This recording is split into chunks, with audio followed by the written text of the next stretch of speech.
On this channel, I'm always eager for you guys to aim for quality, not quantity in your collection for fragrances, because I've been in that situation where you buy too many fragrances, you impulse buy, you kind of go out of control, and you find that a lot of times there are fragrances from completely different lines, completely different brands that actually smell quite similar to each other.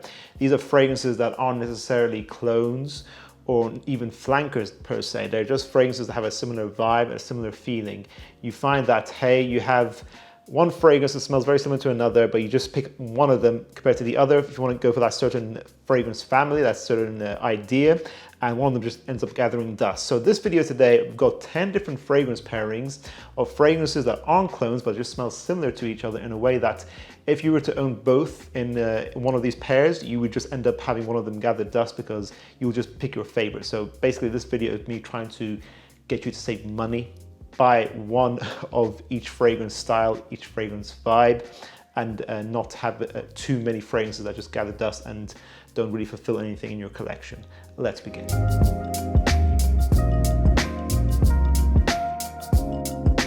Make sure you get Atrium's next summertime fragrance, Mr. Radiance, which you can do so through the link in the description and pinned comment down below. This is the first ever real oud mango aquatic fragrance ever made. You can get it for only 5 days through pre-order, and it comes with a complimentary sample to try the fragrance out first. Click the link in the description down below, guys. Thank you. Let's first of all start off with Spicebomb the original and Spicebomb infrared eau de toilette.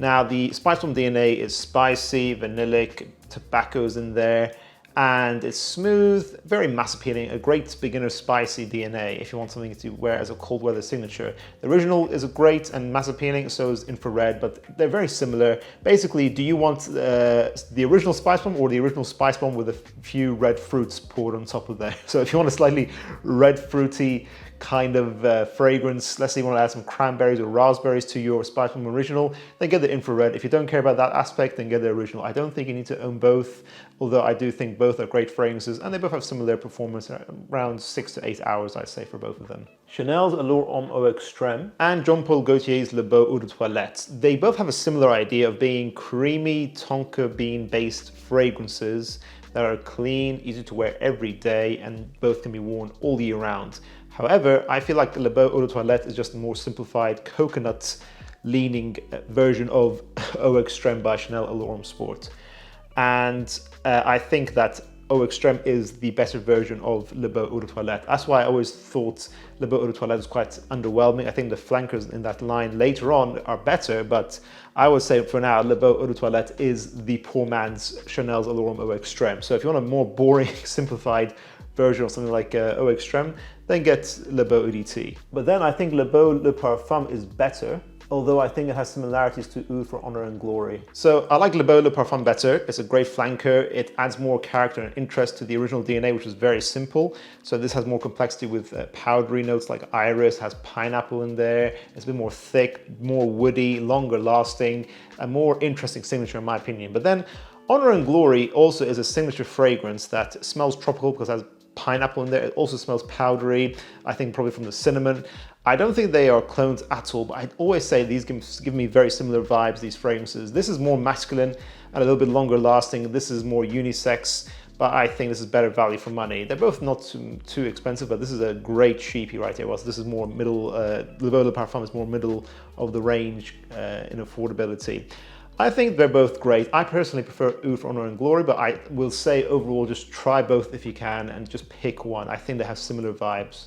32% of people who watch School of Scent are subscribed to us. If you guys want to see our channel grow, to really help us out, click subscribe. Let's get that number to 40%. Thank you. Chanel's Allure Homme Sport and Versace Pour Homme. Speaking of Allure Homme Eau Extreme, the original Allure Homme Sport has a more ozonic, fresh, aquatic take on that DNA. Still smooth and creamy like actually most of the Allure Homme line. However, I do think that if you want a less smooth and creamy version of Allure Homme Sport, you go for Versace Pour Homme. This is sort of the more sharp, musky, bright version of Allure Homme Sport, but it's very similar DNA between the two of these. Both easy to love, citrus, aquatic, musky-based perfumes.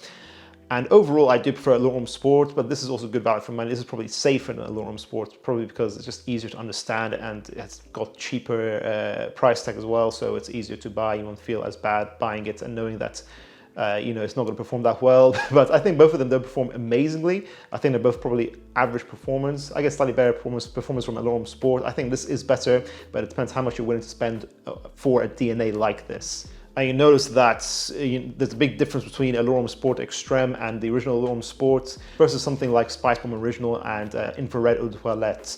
I like the fact that in some flankers, some lines, the flankers actually do make a difference. That's what we're trying to do with Mr. Radiance. It's got the similar idea of Mr. Maritime, but we're trying to make it so it's not redundant to own both of these fragrances from us, from Atrium. Mr. Radiance is sort of like the Aventus Absolute to Creed Aventus, or I wouldn't say it's redundant to own both Latent and Latent Exclusive. So it's always good when brands try their best to make sure that something with a similar idea enhances the previous idea. It does something different, so it's not redundant to own two of the same brand in a way. Rasasi Hawas and Dolce&Gabbana's King Eau de Parfum. Both fruity, bubblegum-esque, long-lasting fragrances. I would say Hawas is probably better for the complement factor and a little bit better performance, and it's a little bit more Middle Eastern. But if you want a more Western style bubblegum fragrance, then go for King Eau de Parfum. I could replace King Eau de Parfum with Invictus by Paco Rabanne, the original, but I do feel like that's kind of cheating because I feel like Hawas kind of was based on Invictus in a way, although they're not clones, of course. But basically, I'm saying if you want masculine, long-lasting bubblegum scents, go for one. I don't think you need more than one in your collection because I don't think you're going to reach for more than one of them, the one that's your favorite.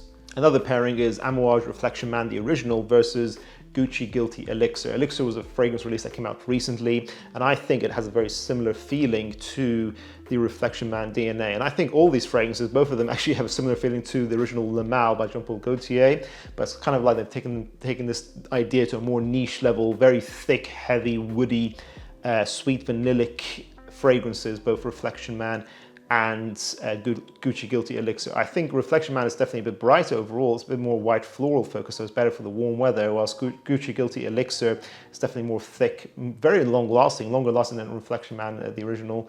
I get like 12 to 14 hours with Gucci Guilty Elixir. It's a beastly fragrance. So if you want a sweet, but also clean, but thick vanillic fragrance, go for Gucci Guilty Elixir. If you want something that's brighter, probably a little bit more interesting in its blend, a bit more complicated, go for Reflection Man. I don't think you need to own both because I feel like they have such similar ideas. Dior's Eau Sauvage Parfum and Tom Ford's Beau de Jour. Both long-lasting, beastly, strongly projecting, amber-based fougères, barbershop scents. Whilst I think Beau de Jour is probably better for the complement factor, and I think it's more modern, easier to understand. It's probably better for more youthful individuals. Let's say you're in your 20s, you can rock Beau de Jour.